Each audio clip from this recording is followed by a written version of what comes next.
మీకు మాటిస్తున్నాను, నన్ను ఓటమిలు నాకు కొత్త కాదు. నాకు దెబ్బ తినే కొద్దీ నేను ఎదిగే వ్యక్తిని తప్ప తగ్గే వ్యక్తిని కాదు.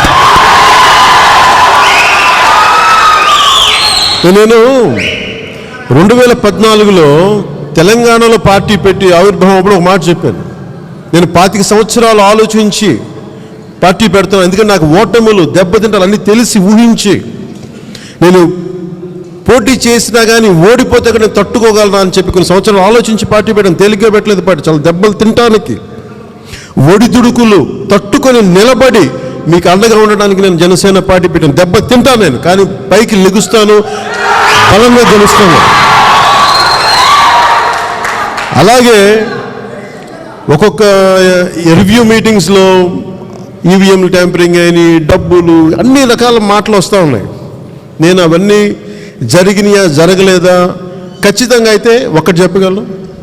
ఉదాహరణకి గాజువాక భీమవరంలో అయితే ఒక 155 కోట్లు ఖర్చు పెట్టారు ఒక భీమవరానికి.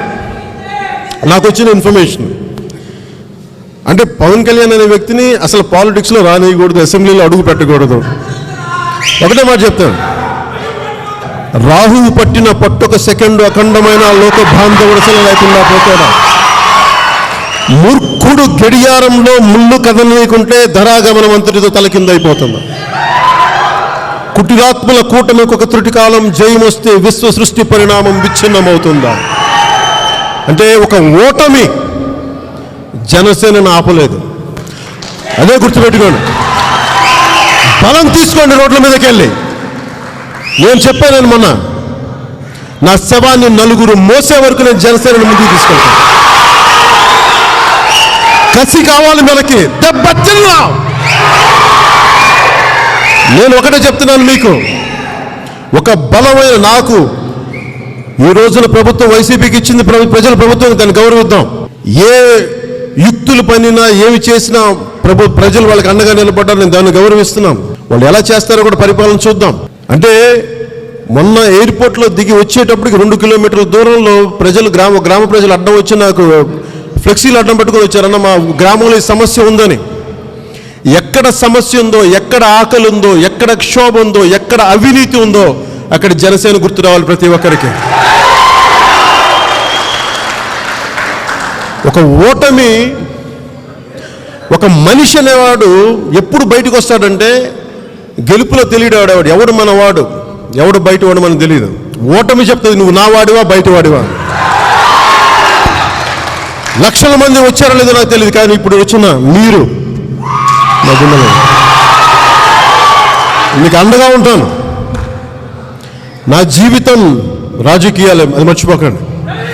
నేను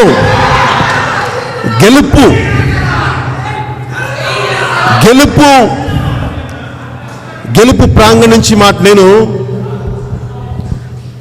అందరూ గెలిచిన తర్వాత చాలా మాట్లాడతారు, నేను ఓటమిలో నుంచి మాట్లాడుతున్నాను. మర్చిపోకండి, నేను ఓటమిని అంగీకరించే వ్యక్తిని కాదు, ఓటమి పైన దాన్ని జయించే వరకు నేను పోరాడే వ్యక్తిని, అది మర్చిపోకండి దయచేసి. ఇది అంటే నేను ఎందుకు ఈ విజయం జనసేన లేదంటే మన జన సైనికులు, వీర మహిళలు, జనసేన నాయకులది కాదు, కేవలం వారిదే కాదు, 5 కోట్ల మంది ప్రజల ఆకాంక్షదే. మార్పు కావాలి, పాలన మారాలి.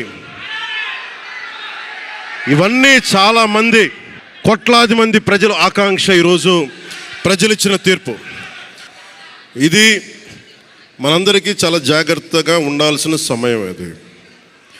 కక్ష సాధింపుల సమయం కాదు ఇది.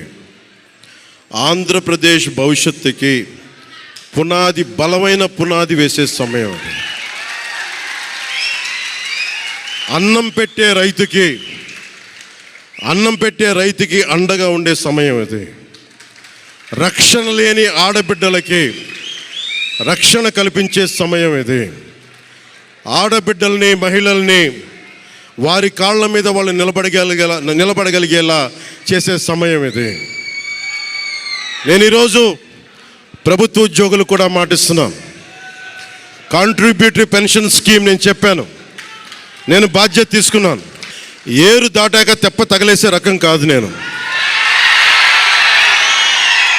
కాంట్రిబ్యూటరీ పెన్షన్ స్కీమ్ దానికి సరి సమానంగా అది కానీ మీకు న్యాయం వచ్చేలాగా సంవత్సరంలోపు తీసుకొస్తాను అని మాట ఇచ్చాం.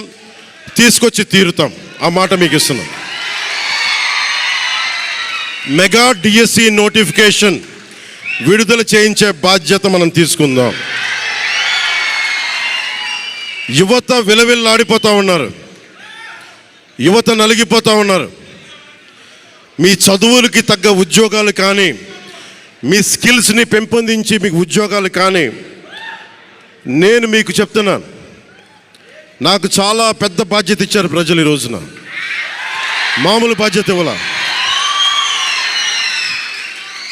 గెలిచింది, పోటీ చేసింది 21, 2 పార్లమెంట్లు గెలిచింది 100%.